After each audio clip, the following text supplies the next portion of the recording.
Hello friends, দেখো এখানে আরেকটা মান নির্ণয়ের অঙ্ক নিয়ে এসেছি। তো এই ধরনের অঙ্ক যখন থাকবে তখনই তোমরা এ বি ধরে নেবে বা এক্স ওয়াই ধরে নেবে। তাহলে এই যে তিনটে, এখানে তিনটে, এই তিনটের মধ্যে এ আর বি ধরে যদি নিই তাহলে কি হবে? এটা না, এটা তিনটে আছে মানে 152 এর হোল কিউব মাইনাস 148 এর হোল কিউব হলো। আর নিচে কি আছে? এই দুটো আছে, তার মানে 152 এর whole square plus 152 into 148 plus 148-এর হোল স্কোয়ার দুটো আছে।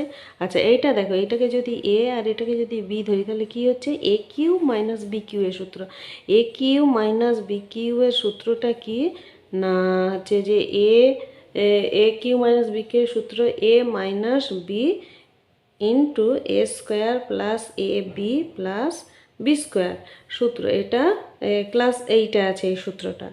তো সূত্রটা মনে থাকলেই অঙ্কটা হয়ে যাবে। তাহলে এ কিউ মাইনাস বি কিউ এর এই সূত্রটা হলে এ মাইনাস বি লিখবো। তাহলে এ হচ্ছে 152 মাইনাস 148 হলো। আচ্ছা, এ স্কোয়ার মানে 152 এর হোল স্কোয়ার। আচ্ছা, আর প্লাস এ বি, এ হচ্ছে 152 ইন্টু 148 আর বি স্কোয়ার হচ্ছে প্লাস বি স্কোয়ার মানে 148-এর হোল স্কোয়ার। 148-এর হোল স্কোয়ার, ঠিক আছে। আর নিচে কি আছে? এটাকে দ্বিতীয় বন্ধনীর মধ্যে রাখি, তাহলে তোমাদের বুঝতে সুবিধা হবে। আর নিচে আছে কি 152 এর whole square plus 152 into 148 into 148-এর ইন্টু নয় সরি প্লাস এর হোল স্কোয়ার। তাহলে দেখো এই দুটো মিলে যাচ্ছে, এটা কেটে দিলাম, কি উত্তর হলো? এইটা বিযুক্ত এটা, তাহলে যোগ বিয়োগ করে দাও।